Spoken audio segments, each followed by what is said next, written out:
Welcome along to episode 773 of the Milk Bar. Jason Forrest here with you as ever. And coming up on the show this week, Lucy Porter let us know how she likes her crisps extra spicy. We'll be hearing from the team from Tinker's Farm Operatic about their production of Guys and Dolls.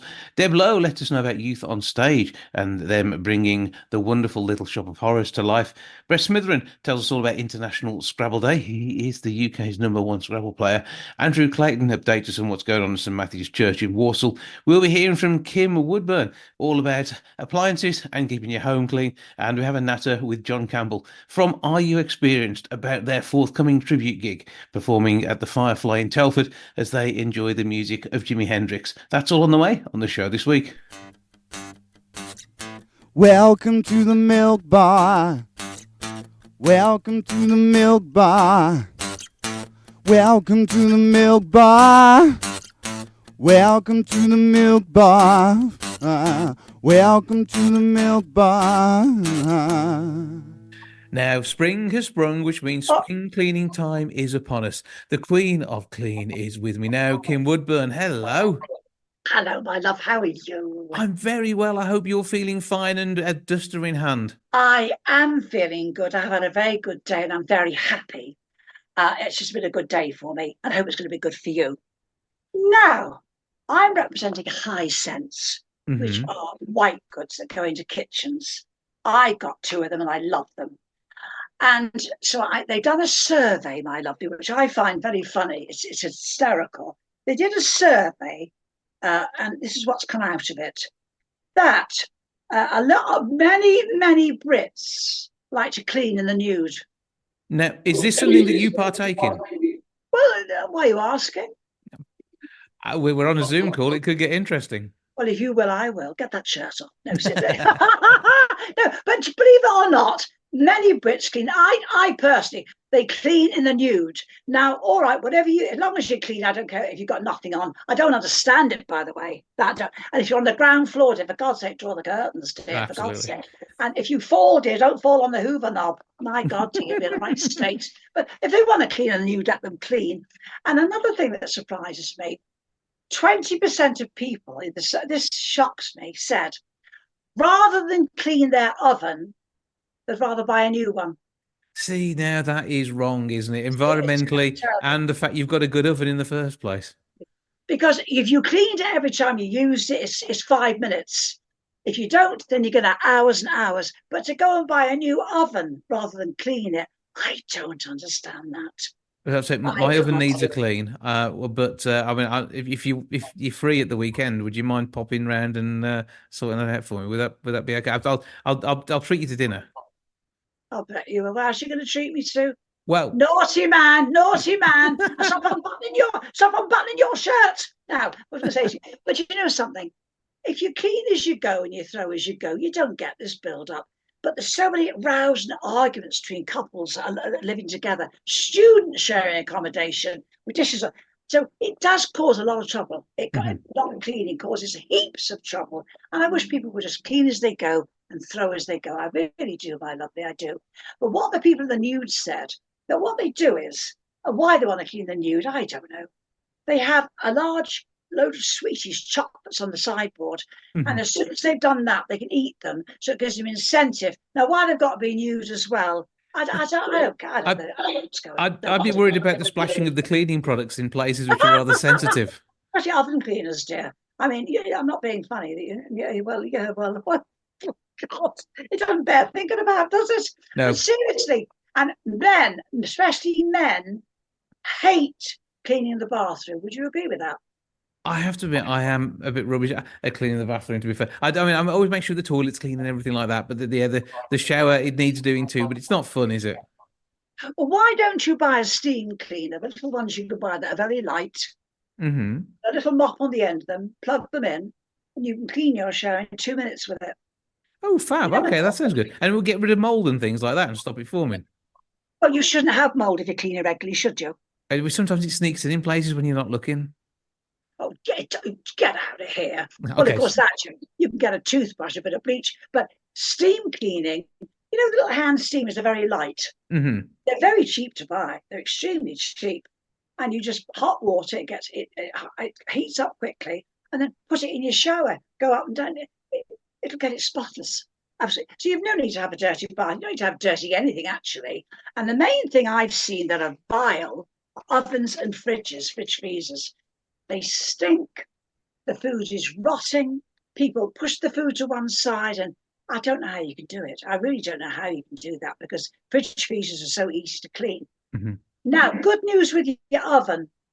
Yes, High Sense have brought out a self-cleaning oven. Ooh. A self-cleaning oven.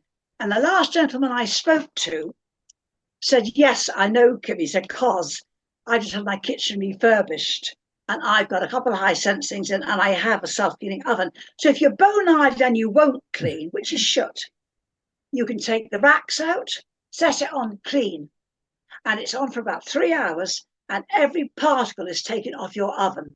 So they've thought of everything. So I don't need it, but a lot of people do. It's through technology and the way we move forward that can make a difference. I mean, I know very often fridge freezers are made from antibacterial materials these days, but as you say, they're easy to clean. Wet cloth, wipe around. Where the bits come from, I do not know, but they do. In particular, in the little tray that holds the milk bottles, how it splashes when you're not looking. Again, that doesn't make sense, does it? Of course. No, but don't you find if you give a quick clean, it's not good. See, if you don't clean it, you say, oh, no, it's got loads of layers on it, and it's a devil's own to get off. I actually do a lot of cleaning with my soda, and I've got a silver tip. Have you got any silver in your house? I'm not as posh as you, no. Oh, get out. It's cheap to buy now. But you know what? I can clean brass in 2 seconds. I can clean copper. None of this cream paste you take hours. I can clean silver. I can clean. So I've learned. I've put ingredients together from the kitchen cupboard, like soda and baker foil lining a bowl. So I've learned the art of cleaning things quickly and thoroughly, because I'm interested. You say I'm very interested in that. And that makes a difference. And it's science as well, isn't it? That's the thing. It's not, you've got to know what you're doing with this stuff. Yeah, but but what you do is you practice on old things. You don't put it on a very good ornament. Oh my God. I mean, put it on something that's battered and old. You don't care. But don't try something on a good ornament till you've tried it on a rotten one, because you want to spoil things, you see. But I do think that if people worked hard, just were organised in the house and cleaned a little and thoroughly all the time, you wouldn't get a build-up, would you? You simply wouldn't get it. So that's the way to do it. A little and often means you haven't got to work quite so hard. But I think you have choices here. You can either have a day off from work and think, right, I've got one day off, I've got to clean all day. You can say, no, I'm not going to do that. I'm going to get in from work and do the odd hour here and there. So when I'm off, I'm off. It's your choice. You have choices here. You really do. You really do. And don't you think it's sad to me that when I was a kid, we didn't have what you got today? We had a pan and brush, an old piece of green soap. We didn't have a washing machine. We didn't have a bath that hung in the yard. But the more modern conveniences we have got in this country, we've got everything going. Washing that does your washing, cleaners that clean your ovens, the least work we do. And yet it's done easily with the tools we've got, but we won't do it. We simply will not do it. And I don't understand why. If I had a penny for every time I'm in work, now, woman's, oh, do you know what, Kim? My washing's piling up. I've got the whole weekend. I said, but excuse me, you don't do your washing. You put it in the washing machine. Mm-hmm. You don't do it, dear. So how is it piling up when she could pop out, put a load in, start, and off she goes? Why is it piling up? We've never had it so good, and we've never been so lazy. That's the problem. The more kit you give us to do it with, the harder it is to get people to do it, isn't it? Yeah, but in my day, we didn't have it in the houses. We had old floorboards, scrub clean and white. Mm-hmm. Now you've got cleaners to clean them. They're dirty. I do not understand it. We can all keep a clean house. We can really. We really can. It's not bad at all. Mm-hmm. So, and also another thing I like, I do an awful lot of shopping on Amazon. Oh, I love Amazon. Most people do. I love to order something, and they say you have it by 12 tomorrow. And you know something? Whether it's I buy toothpaste in lots and all sorts, and the man comes up the drive, all the cardboard comes up the drive, and you think I only ordered it yesterday. And High Sense also in Amazon, so you can actually look at their website on Google. You can look at the website and you can order from Amazon, and they try where possible, High Sense, to keep a good balance monetary wise, so that they're not dearer than other companies that are the same. They try to do that, realising that's going to be an incentive for people to buy. So there are bargains to be had with various companies, and certainly Hisense is one of them. I like them. I've got them in my kitchen. I'm happy with them. Well, Hisense, if you don't know the brand, give it a check out. Find out what's going on there. Know that they're easy to clean. Otherwise, Kim wouldn't have them in her home. And no, I wouldn't. So if you look inside them, the better companies like Hisense, you can see the inside, how they're better made, and the better companies, and shop for them, please. And if you've got your Hisense fridge, you can put some chocolate in there, so it's just the right temperature when you come to eat it after you've been doing your naked scrubbing of the floor. And don't jam your boobs in the door, dear, or anything else for that matter. And I'm not going any further. Okay, we will stay safe. I personally will be wearing extra clothes when I'm doing the cleaning, not any less. And I'm sure, Kim, that you're always respectable whenever you've got the cleaning fluids out as well. Thank you for joining us. Thank you for being such good fun. Thanks ever so much, my love. Thanks ever so much. It's lovely talking to you. Kim Woodburn, thanks again. Bye-bye, my love.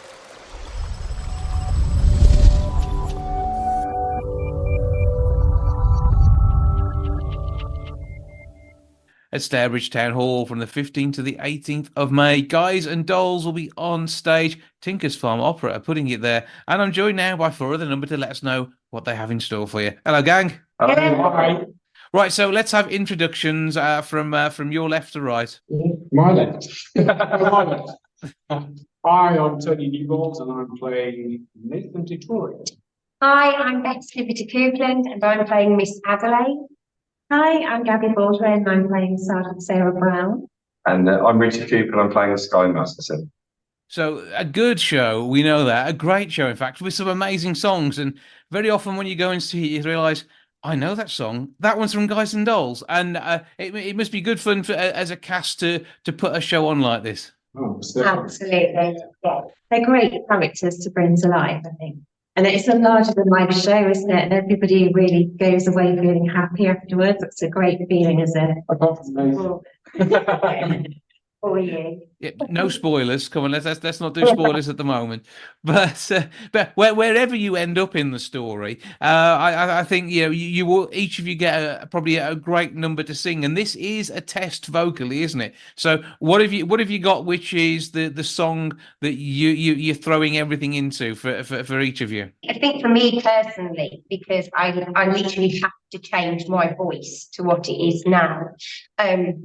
Every single number that Adelaide sings has to be thrown into because she's such a roller coaster of an emotional character anyway. There's quite relaxed songs, fun songs, there's angry songs, and then to put that with my accent angry songs and to put that with my accent and the change of tone as well. But yeah, she's a whole different person to who I am. Yeah. In the role of Mr. Masterson, though, Rich, you're never off stage, are you, pretty much? I've got a few gaps. I haven't got much dancing to do this year, which is a bit of a relief. But yeah, he's got some good songs, some good numbers. And yeah, it's brilliant. And obviously, Look, Dear Lady is an iconic number, which I'm really looking forward to bringing to the stage. Even though there may not be as much dancing, it's still heavily choreographed, though, isn't it? Which it's not your traditional dance moves. No, there's a lot of choreography in this, and our production team and our choreographers work really hard, trying to live it all into shape, which is a task. So yeah, it's been a lot of dance rehearsals, and it's starting to look really good. So hopefully, we'll be looking smashing by the show. And how long has Tinker's Farm been going? Because have we got any original members here? I think that's the question. Yeah, so no original members. Tinker's has been going 71 years now. It's gone through many phases. Gilbert and Sullivan phase was up for a long period of time, and then back in 2017 they moved into musical theatre, which is what we've carried on since then, and also comedy plays as well. So it's a great society to be a part of. And a chance to sort of exercise your talents and be able to choose a show and work together as a team, and that's another big part of it, isn't it? And you'll have couples, there'll be families who are part of this, and it brings everyone together. Very much so.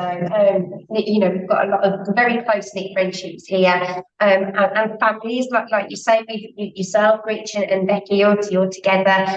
My other half in the past, Adam, he's been involved. You and James together as well, haven't you? So it is very much a family feel. I've got my mother-in-law working with me this year, and so have you, Rich, as well, haven't you? So yeah, it is a family affair. And does it make it interesting as well with the way that the casting works out sometimes when you've got your loved ones around, particularly if you have a love interest in the show? Well,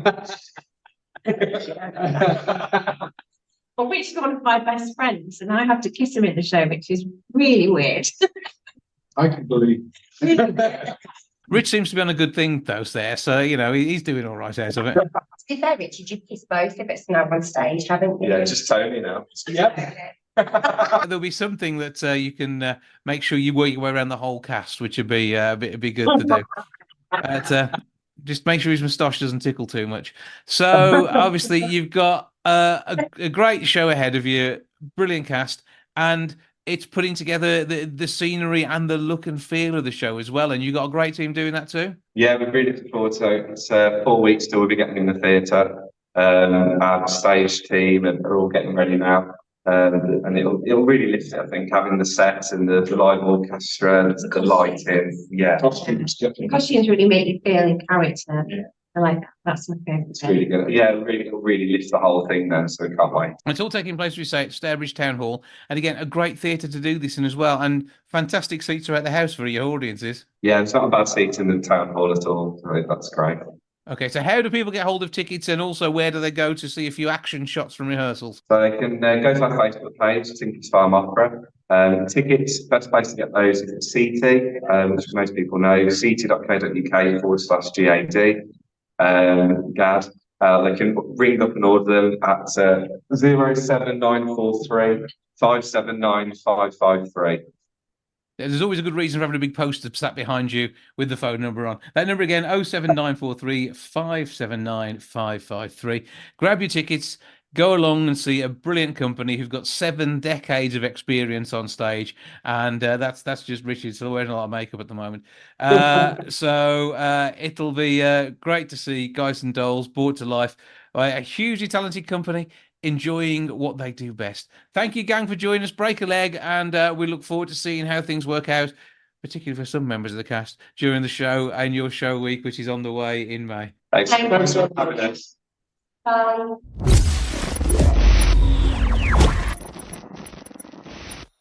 There's going to be an amazing gig, a tribute to Jimi Hendrix, taking place on Saturday, the 27th of April. Some amazing music from some very talented people. I have now, to tell us more all about what's going on, the inimitable John Campbell. How are you doing, sir? All right, thank you, Jason. Good stuff. Right, so tell us a bit about the gig itself, because this is music which is just from the heart, isn't it? Yeah. It's actually the Firefly is a new one for us. It's a new one. We've been doing this now for 28 years, which is the time Jimmy was alive, which is on. So it's a new one for us, Telford, but we're looking forward to it. A new audience for the music that you're bringing to life from your group. So tell us, you've been playing 28 years. Tell us the background of how you guys got together. Starting from the beginning, I played in various bands, and I was with my older brother, who was a drummer. He was the drummer in Judas Priest shortly before they got signed. So that was like when I was way young, and that's when I got the bug of playing the guitar and wanting to do it. So we was in original bands for years. That didn't come to much. Then we was in covers bands, which everybody does, and we done a few Hendrix numbers. And people say, you should do more Hendrix. So this was just when the tribute band scene was kicking off. So we thought, well, Hendrix is it's a bit of a tough one to do, but we'll give it a go. And we said we'll give it 6 months, see how it goes, and 28 years we're still here. But obviously it's working. And are you experienced? I think after 28 years you are. I hope so. Which age I know, so are we incapacitated now? We'll be out of phones. But the first, my wife introduced me to Derek Holt. He was a bass player out of Climax Blues Band, and he had a venue in Stafford called the Grapes, and they used to have a jam night. And he had the drummer out of Climax Blues Band was there. Keyboard played out of a band called Barclay James Harvest, proper pro musicians. So I went along to there, and I used to jam with him on Sunday night, and he actually gave me the confidence. He actually said to me, if I looked like you and could play like you, I'd do a Jimi Hendrix tribute. Because I think before that, I was thinking, oh, my God, So it's down to Deddy Colt, good friend, who gave me the confidence to start it off. And he keeps saying, I owe him money, he's still waiting for his percentage.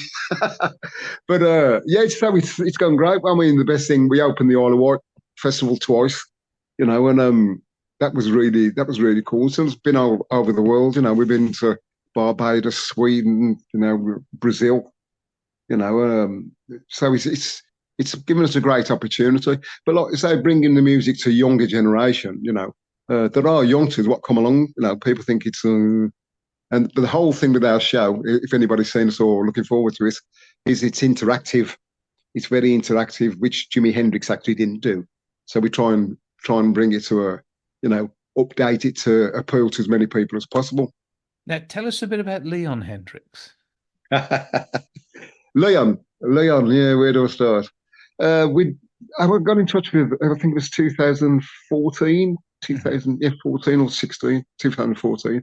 We played the Cambridge Rock Festival, and Dave Roberts, who runs the Cambridge Rock Festival, got in touch with me, and he says, there's a guy bringing Leon Hendrix over, and he wants to headline the festival. And he says, so would I play with him?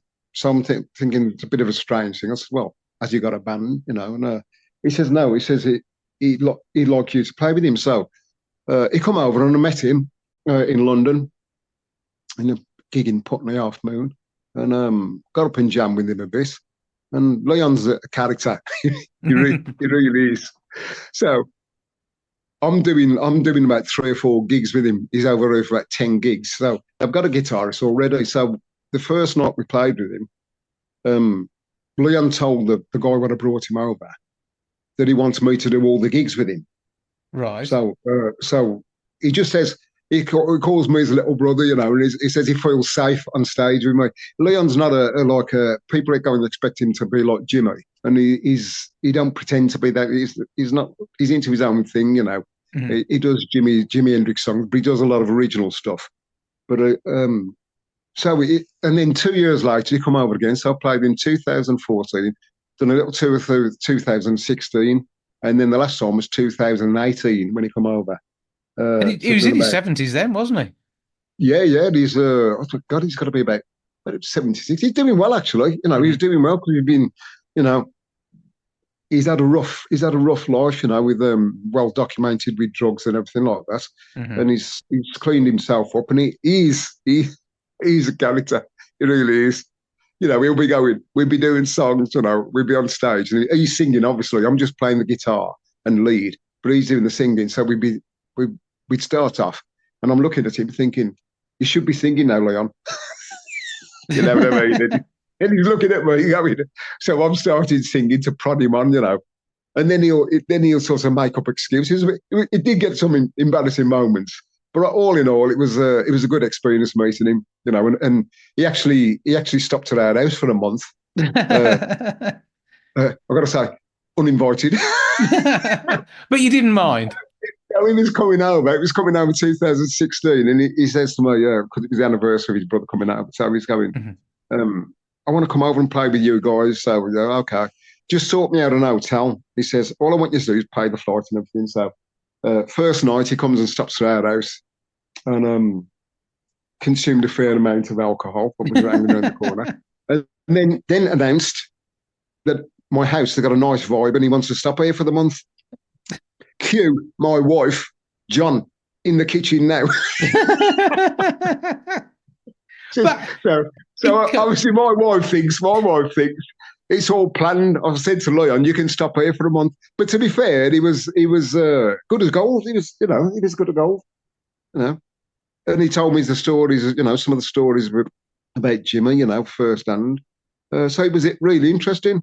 But you forget, it's like when you meet these people. I mean, obviously he's not my hero, but he's the closest I'll ever get to meeting Jimi Hendrix. Mm-hmm. So, and he's got no side to him at all. He's a perfectly normal bloke, you know. He's got no, you know, if people come up to him and sort of look in awe of him, oh, it's Jimmy's brother, he does ham it up a bit, but he's a perfectly nice bloke, you know. And we had some good laughs, some good experience.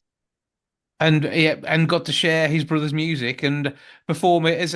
It's the closest genetically you can get to seeing Hendrix on stage, though, isn't it? The thing what we do is and I'll say this after.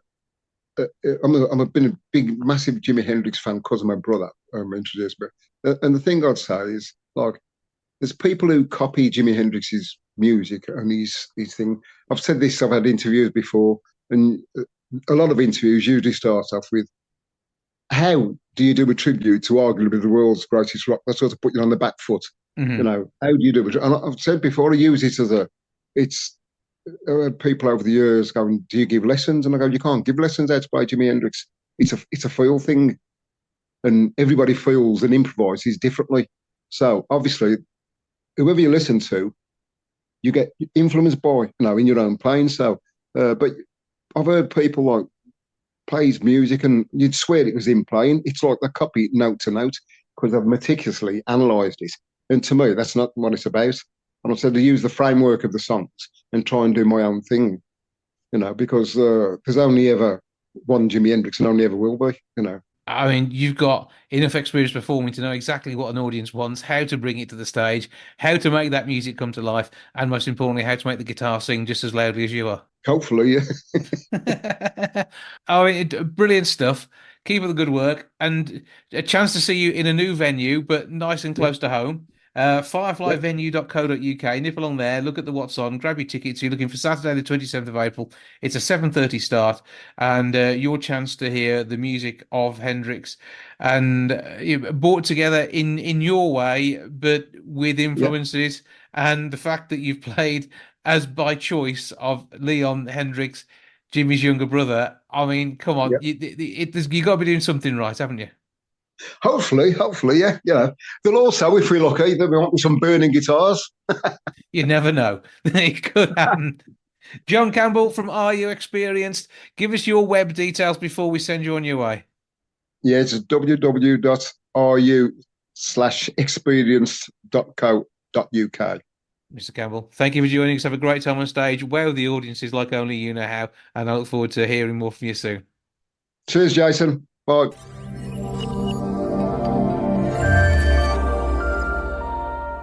Youth on Stage are doing their thing from the 2nd through to the 4th of May with a little shop of horrors at the Dove House Theatre. To tell us more about quite what's going on, I'm joined now by Deb Lowe. Hello. Hello. How are we doing? Very well, thank you very much. Good Getting stuff. very excited as show week comes on very fast. Yeah, no, it's not far away. And how are the cast getting on? Are they ready for this? They're getting on really well. I think it's looking very promising. There's some great performers. They're working really hard. It's quite a job to learn all the lines for the leading man because obviously he's nearly on stage nearly all the time. But he's doing really well. And we've got a fantastic voice of the plant. And we've also made our own set. So that's coming along really, really well. We've just hired all of the plants. So plants on hire. Lots going on. But you built Skid Row. We built Skid Row, yeah. So we built the shop, built Mushnick's shop and built Skid Row, built the downstage doors and whatever and stairs that we need. So it's all coming together really well and it's coming up very soon. And this is all about giving the youth you have on stage a bit of a flavour of what proper theatre is like, because we have lots of amateur and youth groups in our area, and you watch these people on stage, and you can see how this is building confidence. It's allowing them to get an understanding of a hugely old craft, and one which is it's changed a little bit with microphones and lights and the way that's come together. But this is it's as old as the hills, isn't it? Acting, and it's really good for them to see and experience it like this. Yes, it is. I mean, we've had a lot of children who've, or members who've then gone on to work professionally. And they always say that, the experiences they had when they were with Youth on Stage definitely set them up well.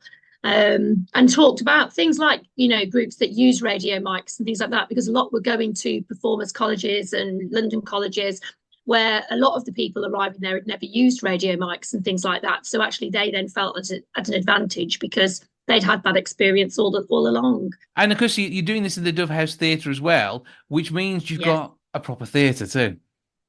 Yes, we normally perform at the Old Rep in Birmingham, but it's not available for booking at the moment. So we found ourselves at the Dove House, which is our favourite theatre anyway, because we go there loads for pantomime. We're there every year for pantomime. So to do the May show there is a little bit different. We had to think about how on earth we would have a band, because obviously for the May show, we like the kids to have a real live band. So the band is actually 6.5 foot above them at the back. Wow. On scaffolding. So it's all going to be very exciting with the massive Audrey 2 right underneath them. So the band are going to be shaking about a bit, I think, up there, but it's going to be good fun. But I think live music is so important as a show like this. And again, it adds to the challenges. And of course, all important, particularly for the socials these days, band call so they can share the photos and moments as it comes together. Yeah, absolutely. So that's always on the Sunday for us. So we do our get-in and our band call on the same day. So the get-in will be going on in the actual theatre, whereas the band call will take place in the bar, probably. No drinks available, of course, and they'll all be there and singing away. And yes, we'll definitely be sharing it on our socials. And a great fun show as well. And I think that's another special part of it, because I take it this is going to be the youth version of the show. But still, you've got is the standard version? The standard version, yeah, they're doing the standard version. So they're going to be eaten alive and all that sort of thing is going on. And not only a chance to act, but also be a puppeteer too. Yes. So Joe Burley, he's one of our members who's been with us for a long time now. He's appearing on stage for some of the show because he's taken on a couple of minor roles, but he also is operating the plant for the vast majority. So last night was the first night. His dad is one of our set makers, and he actually has made him a pretend Audrey 2 plant. So last night he was actually operating it within the rehearsal. So that was really exciting as well. So he had the chance to actually feel how it would work and to lift its mouth up and down and everything, because his dad's managed to design him something. So that was amazing. So it was really good for the kids to see all that going on as well. And also to realise just how big that plant is going to be on the stage. Yeah, and again, the last plant is huge, and it really sort of takes over a lot of the stage. It's the magnitude of the plant and that mean green mother from outer space that really does make it all happen, and brings that show to life. And it's a little bit scary too, to be fair. I think I'd be petrified if I was on stage with a giant Audrey too. But we're actually going to give the audience the chance to have photographs with it at the end. We're going to leave it all open so that the audience can come and have a photograph with them if they'd like to. So it'd be really good to see them with the Audrey too as well. That's brilliant. And this just continues decades of work from youth on stage. Yes, it does. I mean, we're in our 23rd year now. Yeah, 23rd. So we're really happy with that. How long we'll be able to keep going, who knows? Because obviously audiences are getting more difficult to pull in. Cost of living crisis and whatever is definitely causing people to not go to the theatre as much. So, we're every single show, we're just praying that we can sell the tickets to make sure that we make enough money to do the next show, because obviously we're a non-profit company. So we just literally pay for one show by selling tickets for the previous show. Yeah. So we're always desperate to sell lots of tickets to make sure we keep going. But we've done it so far, and we've got a good reputation, and hopefully long may it last. Fingers crossed for you, making sure that you can continue to inspire kids from across the Midlands in what they're doing. So you're based in Birmingham and the Ladywood Health Centre, and you've got kids and youth coming from the whole region, haven't you? Yeah, so from all over. So we've got as far out this time as Wombourne, actually, over Wolverhampton way. Our leading man is coming all that distance every time. He's been with us for a few years. But this is his first major role. But he's travelling a long way every time to come to the rehearsals. And, we've had Tamworth, and we've had Solihull, we've had all areas of Birmingham. So there's lots of children from lots of places. I say children, but they're actually aged 9 to the oldest at the minute is 22. But, there's all ages there. And we're always looking as well for new members. We desperately always need to recruit new members, so we're always looking for that as well. Because they keep getting older and going off to university and things, don't they? Yeah, that's right. And then some of them have even come back from university, and now they've come back to us again, and they're back on stage, because we do keep members until 25 if they want to. Mm-hmm. They tend to disappear by about 21, 22, but we have kept a few until they were 25, and it's just lovely because, of course, they can support the younger members brilliantly because they've been there, they know what goes on, they know how to do stage makeup, they know how to make sure they move around the theatre safely, so they're great to support the younger members as well. Youthonstage.org is the website. How else do people get in touch, get tickets, and get involved in this brilliant organisation? Well, they can direct message me. I'm on Facebook as Debbie Lowe, and obviously we've got our Youth on Stage Facebook page as well. We also obviously have our website, and if you email direct from the website, we can organise tickets straight away from there. We do have a number that's on our flyer, but you can ring Becky and she will help and organise tickets, and not actually through the Dub House Theatre, because we actually manage all of our own tickets ourselves. So anyway, any of those ways would be brilliant. So I'm just madly seeing if I can just get Becky's number up. I'm going to tell you that it's tickets £13 for concessions, Okay. £15 for adults. Becky's phone number is 07903 238 109. That's 07903 238 109. You can email youthonstagebirmingham@outlook.com and get in touch, get involved, and get yourself along and see a brilliantly talented group doing amazing stuff on stage and really showing off a fantastic musical, which is going to be fun for all the family.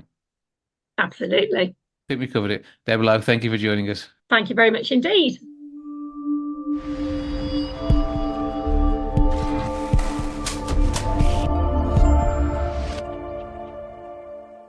Now, Scrabble is a game that's entertained many a generation, and if you've got some good words in your head and you let them escape using those tiles onto the board, you could win yourself some good points. But there are interesting new ways of playing the game. To tell us more, I'm joined now by Brit Smitheram, UK-ranked Scrabble #1 and former World Scrabble champion. How are you doing, sir?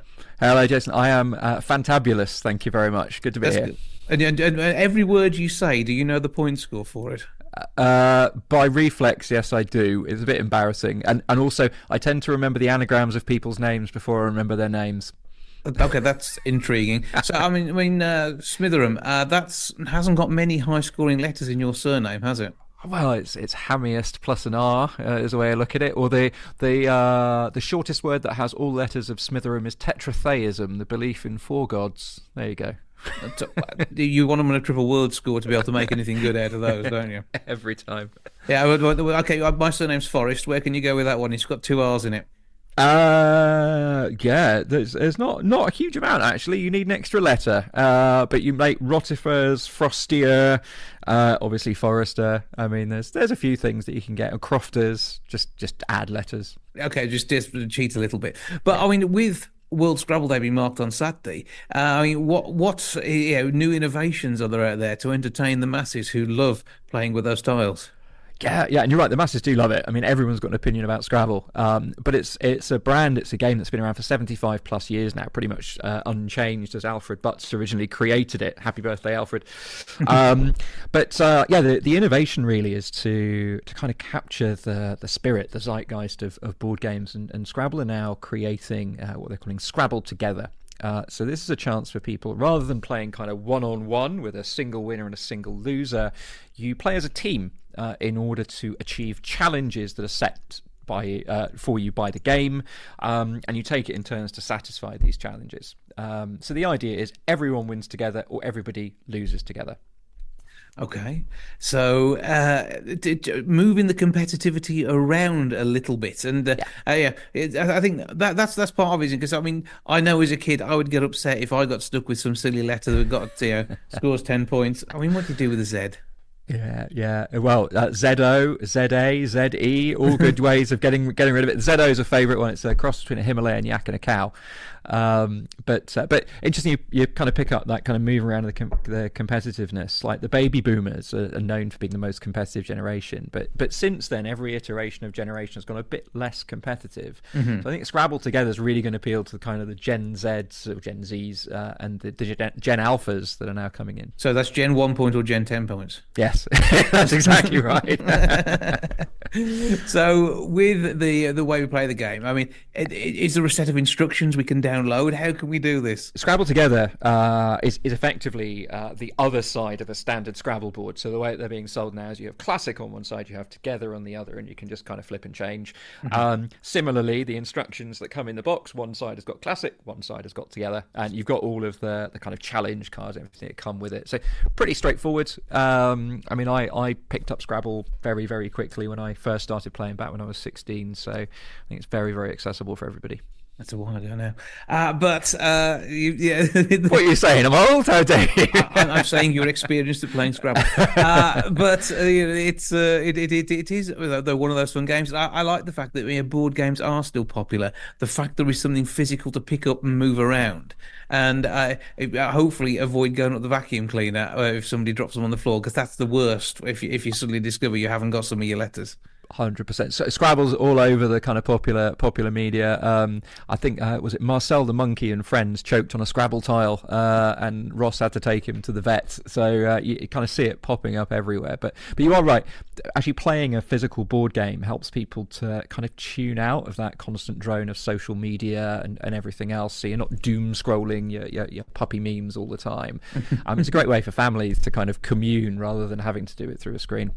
It's that togetherness and the fun family arguments you can have over a board game. They're not serious ones. I know people may not talk all year after a Christmas get-together for some of the games that are out there. Scrabble, fortunately, doesn't cause too many of those because you have the dictionary, you know what you're working to, and you know what words you can use. Yeah, but everyone's always got a story. Everyone's always got that time that their granny played XU for 50 and won the family game, or someone palmed an S or something else. Scrabble creates a lot of fun stories. And with the games you've played and the international games that you've played, I mean, where has it taken you to? Because this is one of those games you might start playing off on your own. You might then play the Scrabble Together, but who knows? The sky is the limit, isn't it?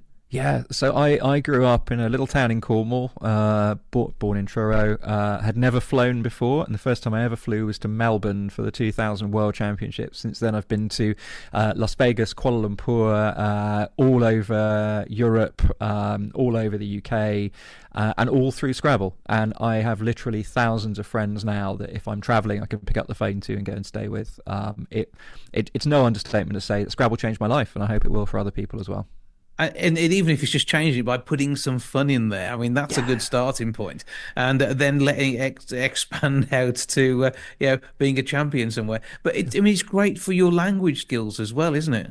This is right. It's language and it's mathematics actually. So absolutely language. You can't play golf if you don't have a decent set of clubs. Likewise, you can't play Scrabble if you don't have a decent set of words. But what people underestimate is actually the kind of probabilistic nature of it. So, for example, if I keep 6 letters, I will be able to work out what are the odds of having a 7-letter word on my next go when I pick out a tile. And in fact, I've won tournaments through being able to do that. So it's a mix of language and mathematics, which is why I think it would be a great thing to bring to schools more, to be honest. It's not as popular as I think it should be. And of course, Scrabble, like many other games, you can play a computerized version as well. There's an official Scrabble app, isn't there? Yeah, there is. Yeah, Scrabble Go. You can play. I mean, again, it's on a screen, so I don't play it as much on a screen because I prefer the kind of 3-dimensional in reality. But I've got friends who constantly have 50 games on the go at once. Yeah, you can play Scrabble Go on the bus, whereas you haven't found a way of you travel Scrabble of doing it, have you? That would be pretty tough. There are magnetic sets that you can get, so you could if you really wanted to, but it's probably easier on the phone. Well, with Scrabble aficionados all around the world enjoying Scrabble Day on Saturday, and the fact that it is one of those games that's sort of 75 years old plus now, with so much more future, and in so many different languages as well. Because we've got a nice standard set here. In international versions, they have all sorts of weird squiggly things on them, don't they? If you go to the French, they've got to have Y's and Y's, haven't they? Surely. They have. I don't know if it's still the case, but also the most expensive Scrabble set was Welsh. But of course, the language is different, and the languages are different, and it was originally designed in English. So playing, say, Polish Scrabble is strategically completely different from playing English. It's really fascinating.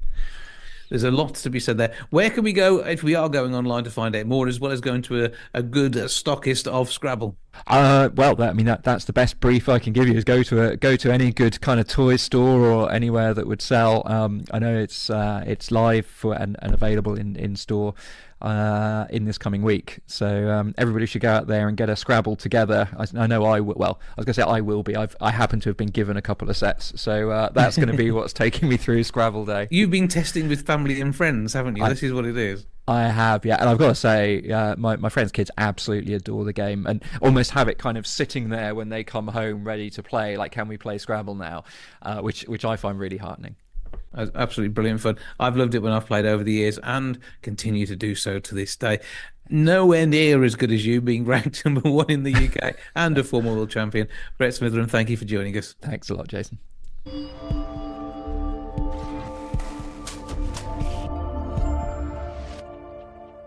Now, when it comes to enjoying the food, comedian Lucy Porter enjoys a taste which is going to make her taste buds tingle. And she's here now to tell us all about the Brits' tolerance of spicy food. How are you doing?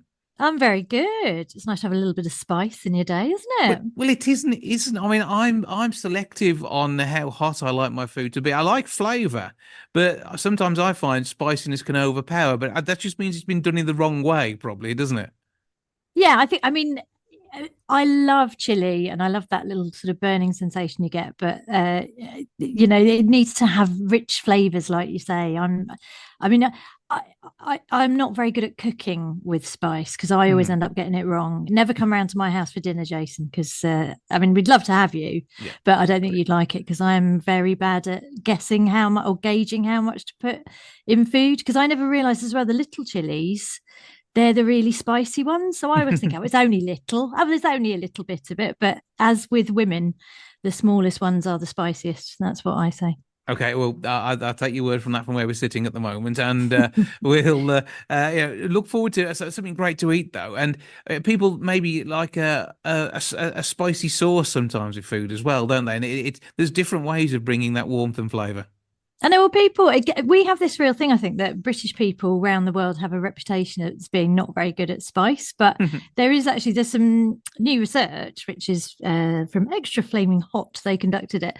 And they're sort of, we do love spice, but we're quite shy or a little bit tentative. So nearly a third of people in this research, 31% of people, would not eat certain cuisines in a bid to avoid any kind of surprises. So, I'm guessing that's you, is it, Jason, that you're... Well, I don't not try things. I will always give them a go.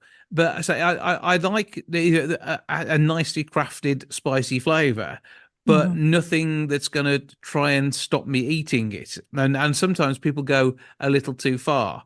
And or in your case, just don't know what you're doing with the spice. Yes. So... I'm not a restaurateur, so I don't really have to worry too much. But I think... because people do try and impress other people with spiciness as well, because there's 18% of people in this survey that eaten something spicier than they would normally eat in a bid to look tough and impress another person. And I think it's good that you know your limits, because I think some people, like my husband, if he goes out with his mates, it is like a really competitive, it's like, like the Bush Tucker trials or something. They're really trying to win the gold star for being the person who can take the hottest food. And I get it a bit. If you go to, there's a popular high street chicken restaurant which has a cockerel as a symbol. You may be aware I'm aware of the one. I even know its name as well, but we won't go there. No, let's not go into it.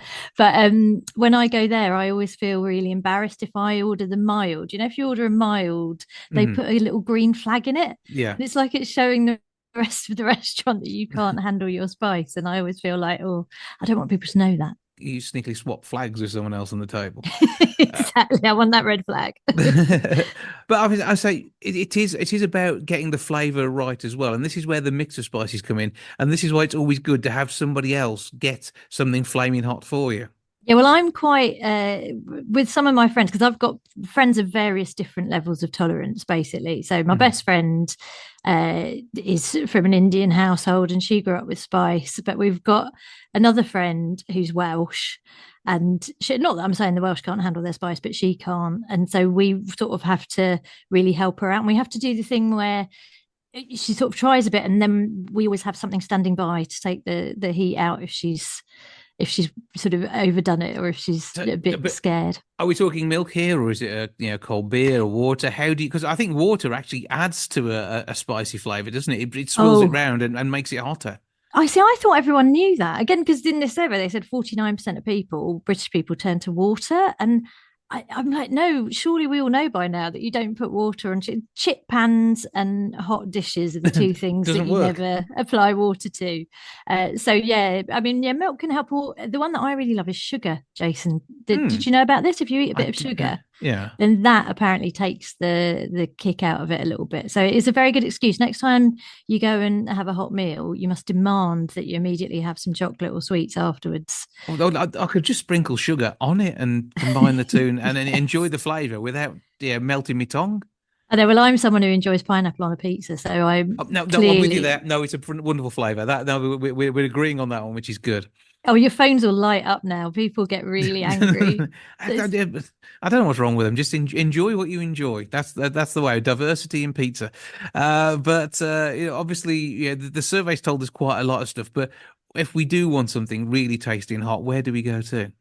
Well, there's this research has been commissioned for a new brand of extra flaming hot flavour. So it's existing brands like Doritos and What's-Its and Walkers, but they've now got these purple packets. So if you go into your shop and you see a purple packet of snacks, then you can put a little bit of a chilly kick in your day. And they are nice.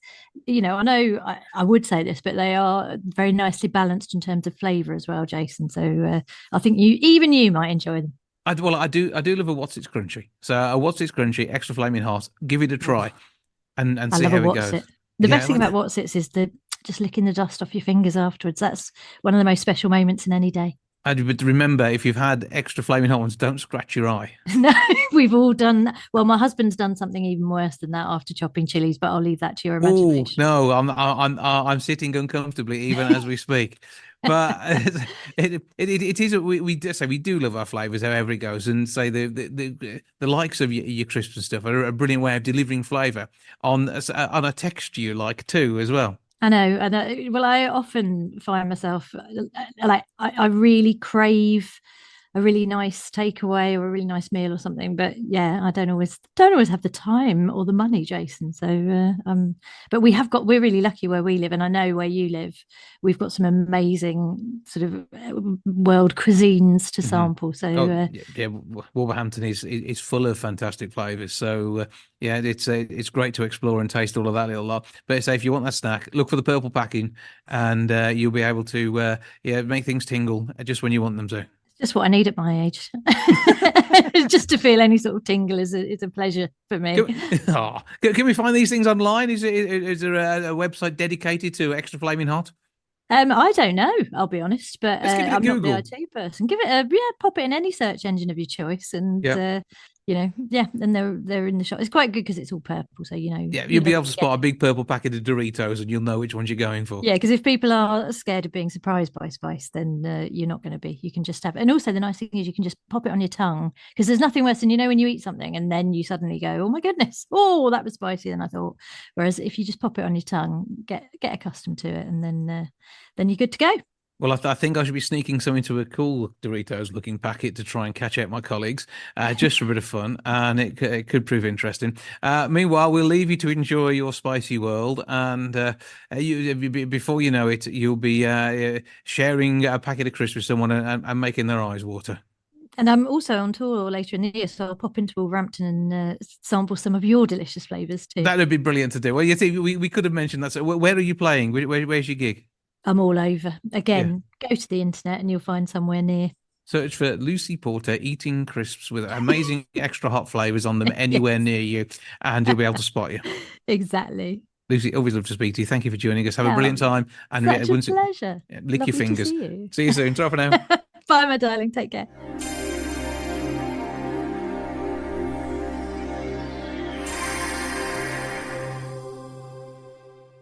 Now, there's loads of events taking place over in Walsall at St Mathews, the church at the top of the market. To tell us more about what is going on, I'm joined now by Andrew Clayton. How are you doing, sir? I'm good. Hi, Jason. How's it going? All good. Always good to catch up with you. And I know you have loads of events taking place for Walsall, Wolverhampton, all around. Yeah. At the minute, you've got lots happening at the church. What's going on? So I was made director of music at the church a couple of years ago, and I've been working with some of my friends and some of my associates to get some gigs regularly happening at the church. And this year's programme has kicked off very well. Yes. So I thought I'd give you a bell and just let you know some of the stuff we've got coming up, because really there are some dates that are coming up that you just don't want to miss. Okay. So just this month, for example, on the 20th, we've got a 4:00 gig with Sonari Quartet. They're 4 classically trained singers. In fact, one of them, I think, trained at Birmingham. They don't need any accompaniment. Their alto has perfect pitch. Ooh. So they're coming to sing. They're singing a complete range of songs across the history of British song. And they're brilliant. And I was very lucky to get them. They don't generally tour in this way, but they've had some dates this year, so they've got them. A week later, we have the Mukha Band, who are Ukrainian folk rockers. If you ever want to see a hurdy-gurdy used in anger, now that is, all our gigs are £5 a ticket. You can just pay on the door, or you can go to the website. I'll give you the link, and you can, buy in advance. This one's £10 a ticket because it's Walsall Rotary Club. They're still doing their fundraiser for humanitarian aid to Ukraine, working with Rotary Ukraine and also the Rotary guys in Poland. So that's a big date for them. They've already sold 50 tickets, and we're hoping that we'll get a lot more interest. The band are phenomenal live. I really, really am looking forward to it. The downside is I'm elsewhere conducting my own brass band in the gig that night, but I'm hoping to pick up some recording of it afterwards. And then in May, we have my own community choir for St Mathews. That's, again, an evening gig on the 18th. And June, Walsall Symphony Orchestra coming on the 15th. So that's really just kind of setting up for what is going to be my highlight gig of the summer, which is Jessie Desai, who is an old Blue. She went to Bluecoat School. In fact, she was head girl at Bluecoat School, just around the corner from the church. And she's coming to headline a night of singer-songwriters. She was a support act last year when we had Benny Jones up from his canal boat to bring us his psychedelic stuff. And she was brilliant. And of course, she's local talent, and I'm delighted to say she's fitted us into her first headline tour. So all the information's on our Facebook page and on our website. And I just thought I should give people a heads up because there's so much good stuff going on. And of course, if you're one of these people who plays organ or does church music things, just get in touch through the church office. Give me a bell. I'm happy to give you a tour of the organ and of our 12th century crypt if you want. And we've got the Heritage Days and everything else going on. Again, it's all on the website. Yeah, because there's loads of stuff to see and hear across the whole of the Midlands, and Walsall just a little trip down the road from Wolverhampton, and parking is easy because you've got that little car park halfway down the hill at the back behind the houses. Oh yes, so you can park on the triangle, short stay, walk up the hill, or if you're like me, you can just park just outside. We've got a little bit of parking on the close, and then there's obviously parking down Birmingham Street and whatever. But the point is that we're reasonably accessible, and we're a very welcoming space. We're about community first. Actually, you can't see the church very well because I'm in the way. If that church there, pop up, join in, show up, enjoy the music. And most people have shopped at Walsall Market. I mean, if people shop at the markets, they've shopped in Willenhall, Wolverhampton, Walsall, and they go around all of them. I know I always did as a kid. Yep. We used to go to Bilston Market as well, and you spend your Saturdays or midweeks popping onto these sort of things. And people know Walsall Market. In fact, my late mum used to get stuffing to make stuffed toys with from the little shop with the hole in the wall just down the way. Right. Yeah, the hole in the wall are great. We got a good relationship with them. We got some drape material for our big production back in December from them. And you literally walk out of their car park entrance and you can see St Mathews just staring at you over the road. I also grew up, wandering up and down the market on High Street and under the Overstrand, which of course is now long gone. But yes, we're at the top of the hill. We're at the highest point in the whole of the town. Easy to find and spot with a pointy thing on top. But it is about music. I mean, what other projects have you got going on? Because you mentioned the fact you're out and about with your band. What have you got happening? So part of my work at St Mathews, when they appointed me, a third of my contract is about community music making. So I run the community choir at the church rooms, which is Wednesday nights. That's open access. Just turn up and join in. And we've got a few gigs in the diary this year. Then I am also the director of great bar brass, who are an existing community brass band who needed a guy to just waggle the stick and keep them in time. And St Mathews Church pays for my time to go and do that for them, so they don't pay for me, which means that they then can be more welcoming and they can use their subs for other expenses and look after the band. A lot of musicians in COVID found it was very difficult to belong to community bands, and that level has been really struggling, and it's just us looking after our own kind. Then on top, I'm taking a choir to the Royal Albert Hall at the beginning of May with local star Penny Weeble, who used to run the Credo Singers, if anybody in Walsall remembers that. So we're doing that at the moment. I'm working on a new project for next Easter with a couple of friends. We did a musical piece for Christmas, and now we're going to do one for next Easter to pick up the next festivals. And although the name's not well known, you might know where I mean. Do you know the Chuckery very well? There's a little park in Chuckery just up on the other side of the Birmingham Road. And Duke Kerr, who is part of the New Testament Church of God over in Chuckery, he played on Good Friday in Walsall with his little gospel choir. And I'm inviting him over to my place next month as well to help celebrate Pentecost. So there's loads of stuff going on in church and out of church, and just basically being available and making best use of the facilities. Well, all sounds good. Give us the details where people can find out more, get tickets, and whether they should just turn up. What happens? Right. So if you go to the St Mathews Church Walsall Facebook page, you'll find that there are posters up for everything that we've got going on. If you go to our website and look at the events page, again, there's stuff going on there, and you can in fact now buy tickets online for our concerts in advance. They're all £5 a head, except for the fundraiser for Ukraine, which is £10 a head, which I'm honestly, for Muha, is just wonderful. I mean, that's a very low price. But the Rotary Club are running that, and they're doing all their fundraising as well. And there'll be a raffle and all sorts of things. And yeah, you just turn up and show up. And if you're at all interested in like local community stuff, I'm a big fan of Karma Times, Phil Buckley and his crew, Julia and so on. And they have been very supportive, really supportive in advertising what we're doing, making sure that people have got availability and can see what's going on. And if you're searching for Karma Times, it's Coldmore, not how you would expect. Oh no! Karma Times on Facebook is Karma. Oh, they've done it that way, obviously. Have they? Oh yes, because of the way it's mispronounced by people who don't know what Coldmore should be pronounced like. That's just such a niche local joke. How do I explain this better? There is a region, a road, a street, and a close, and I think a green called Karma in Walsall.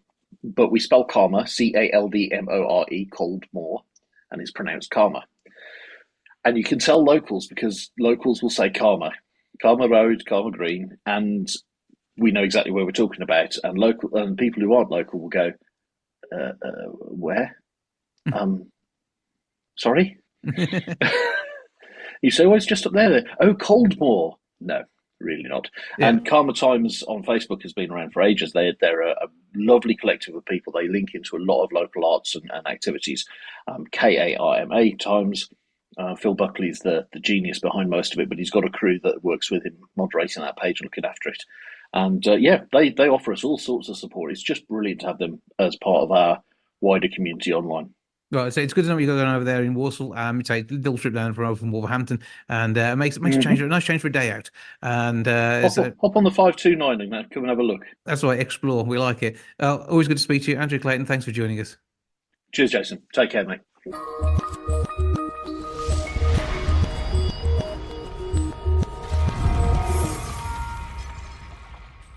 That's it all for this week. Thank you so much for joining me. Back with episode 774 next week.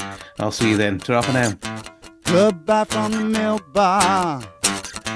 Goodbye from the milk bar. Goodbye from the milk bar. Goodbye from the milk bar. Yeah. Goodbye from the milk bar. Yeah.